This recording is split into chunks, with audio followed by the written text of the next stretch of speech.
नमस्कार। आप सुन रहे हैं द बॉलीवुड रेडियो और मैं हूं आपके साथ अनूप आकाश वर्मा। दोस्तों, ये किस्सा शोले की मौसी यानी कि लीला मिश्रा का है। हिंदी सिनेमा ने ऐसी कई फिल्में दी हैं जो आज भी लोगों के दिलों पर राज करती हैं और हमेशा करती रहेंगी। फिल्म का हर एक सीन, डायलॉग और किरदार लोगों के जहन में बसा हुआ है। आज हम एक ऐसी ही फिल्म की बात कर रहे हैं जिसके किरदार को लोग कभी नहीं भूल सकते। साल 1975 में आई फिल्म शोले में मौसी का किरदार निभाकर मशहूर हुई लीला मिश्रा अचानक फिल्मों में आई थी और उनका फिल्मी दुनिया में आने का जो किस्सा है वो किस्सा बेहद दिलचस्प है। फिल्म शोले में हर किरदार चूंकि अलग अलग था और आज भी लोगों के जहन में बसा हुआ है, लेकिन मौसी का किरदार भी लोगों को काफी पसंद आया था। मौसी और जय यानी कि अमिताभ बच्चन और लीला मिश्रा का संवाद आज भी लोगों के दिलों में है। अपने जमाने की मशहूर अभिनेत्री लीला मिश्रा का जन्म उत्तर प्रदेश के एक गांव के जमींदार परिवार में हुआ था। लीला की शिक्षा दीक्षा नहीं हुई क्योंकि उनके घर में लड़कियों को पढ़ने की इजाजत नहीं थी और इसी वजह से लीला की शादी बहुत कम उम्र में हो गई थी।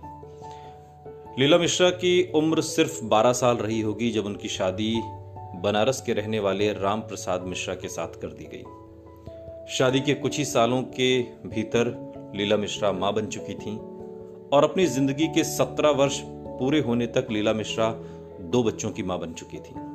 उनकी 2 बेटियां थीं। वो जायस रायबरेली से आती थीं और वो और उनके पति दोनों जमींदार परिवार से थे। रामप्रसाद का स्वभाव बेहद खुले विचारों का था। वो किसी भी चीज को लेकर दबाव नहीं बनाते थे।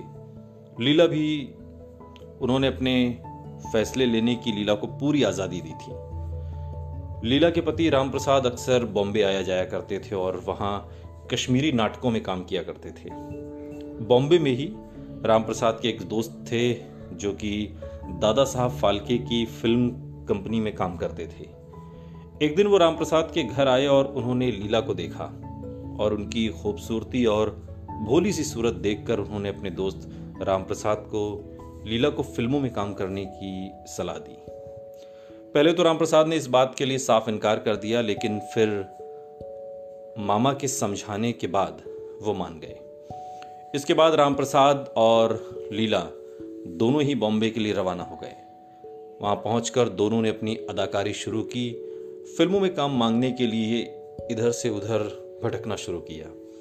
इन दोनों की पहली फिल्म साल 1936 में एक साथ आई थी जिसका नाम था सती सुलोचना।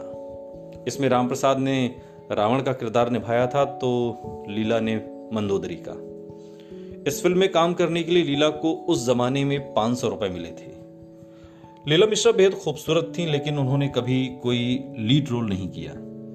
ऐसा नहीं था कि उन्हें लीड रोल ऑफर नहीं हुए, बल्कि उन्होंने करने से ही मना कर दिया था। इसके पीछे की वजह कही जाती है कि लीला मिश्रा को पराये मर्दों को छूना बिल्कुल पसंद नहीं था और यही वजह थी कि वो हमेशा ही माँ, मौसी, नानी और चाची वाले किरदारों में नजर आईं। जब वो उसकी शूटिंग करने लगी तब उन्हें बाहरी आदमियों का स्पर्श बिल्कुल पसंद नहीं आया। इसके बाद उन्होंने कभी भी लीड रोल करने का सोचा ही नहीं। लीला मिश्रा ने लगभग 5 दशक तक फिल्मों में काम किया और इस दौरान उन्होंने 60 से अधिक फिल्मों में काम किया। अनमोल घड़ी, आवारा, प्यासा, लाजवंती, शोले, पहेली, चश्मे बद्दूर, प्रेम रोग। शोले के अलावा फिल्म नानी माँ में निभाए गए उनके किरदार ने भी खूब सुर्खियां बटोरी थी। इसी फिल्म के लिए एक्ट्रेस लीला मिश्रा को पहली बार 73 साल की उम्र में बेस्ट एक्ट्रेस के अवार्ड से नवाजा गया। मशहूर और खूबसूरत लीला मिश्रा ने 17 जनवरी साल 1988 को इस दुनिया को हमेशा हमेशा के लिए अलविदा कह दिया। लीला मिश्रा चली गई, लेकिन फिल्म शोले की वो मौसी आज भी और आने वाली पीढ़ियों को भी हमेशा याद रहेगी। सुनते रहिए द बॉलीवुड रेडियो, सुनता है सारा इंडिया।